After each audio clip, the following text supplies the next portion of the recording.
Bueno, cuando hacemos un estudio de las pandemias anteriores, nos damos cuenta que, según la Organización Mundial para la Salud, el plazo mínimo de control de las mismas es de 2 años.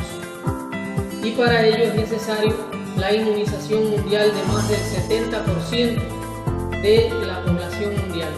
Hasta la actualidad, solamente se ha logrado inmunización de menos del 10% de la población mundial, prácticamente un 5%, inferior a lo que estimaba la Organización Mundial para la Salud, que pidió inmunización o inmunizar al menos el 10% de cada país.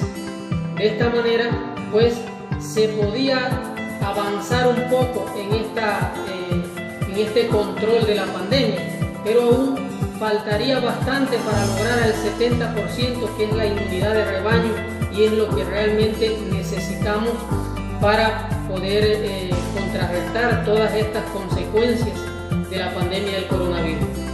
Es importante que nosotros conozcamos que nosotros hayamos superado la segunda semana, la semana de riesgo, que hayamos superado la tercera semana y que hayamos superado la enfermedad.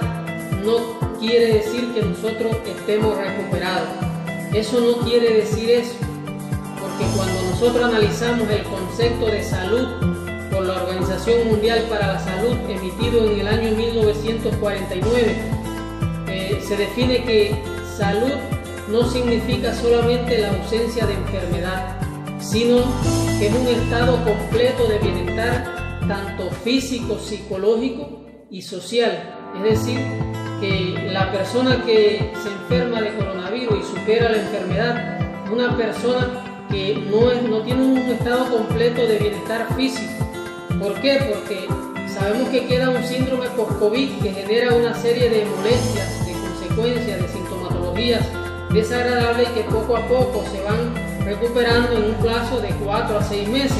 Por tanto, este paciente físicamente no tiene un estado de bienestar físico, o sea, no está apto. Psicológicamente estamos viendo un paciente que está sometido a una gran sobrecarga de estrés, de presión.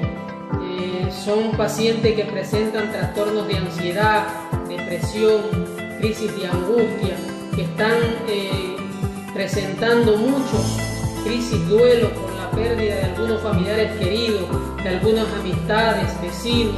Por tanto, son personas que psicológicamente tampoco podemos decir que son personas que están gozando de buena salud. Y si hablamos o cuando mencionamos socialmente, pues mucho menos, porque aquella persona que ha logrado superar la pandemia tiene que estar sometido a una cuarentena. Aquella persona que sale de un proceso de aislamiento debe permanecer al menos 14, 21 días en aislamiento. Tenemos que tener en cuenta que, de acuerdo al estado, quizás la gravedad de su enfermedad, ya sea si la cursó de manera leve, moderada o severa, ese paciente, cuando termine el periodo de aislamiento, debe de cumplir otro periodo de aislamiento en su casa. ¿Por qué? Porque pasados 5 semanas es que nosotros vamos a tener seguridad realmente de que esta persona ya no va a transmitir la enfermedad. Estábamos viendo anteriormente cómo cursan las fases de la enfermedad. Por tanto, no podemos descuidarnos. Esto es importante. Sabemos que del 100% de los pacientes que se enferman de COVID-19, un 80% cursa la enfermedad de manera leve a moderada, es decir, que no necesita ingreso en instituciones hospitalarias, pero hay un 20% que sí lo necesita, porque de ellos un 15% evolucionan a la gravedad y un 5% evolucionan a pacientes críticos. Es decir, que de 10 personas, de 10 pacientes que ingresan a las unidades de cuidados intensivos, 2 pacientes fallecen. Es decir, que de 10 personas que necesitan la atención de cuidados intensivos, ya sea que se acopla a equipos de ventilación mecánica, que utilizan medicamentos vasopresores. De estos, 2 fallecen. Es decir, que nosotros tenemos que tener en cuenta esto. También algo que tenemos que tener en cuenta, que de los pacientes, según un estudio realizado por la Organización Mundial para la Salud y la CDC de los Estados Unidos, se dice que en un estudio realizado con una muestra de 2.179 pacientes, de aquellos pacientes que superaron la semana de riesgo, superaron la enfermedad y en el transcurso de 60 días, el 19.9% de esos pacientes hizo una readmisión, es decir, que llegó nuevamente a las instituciones hospitalarias. Un gran porcentaje por las molestias generadas por el síndrome post-COVID, el 5 y tanto por ciento por sepsis generalizada, un 3.1% por neumonía y un 3.1% por insuficiencia cardíaca.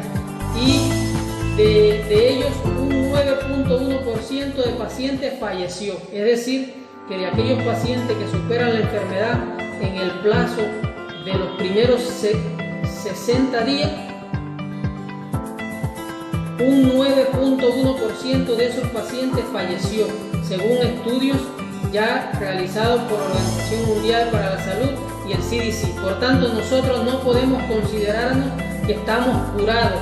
Nosotros, aun cuando superamos la enfermedad y nos vamos a la casa, tenemos que seguirnos cuidando hasta que podamos estabilizarnos, controlar los síntomas, que nuestro sistema inmunológico pues pudiera llegar a evitarnos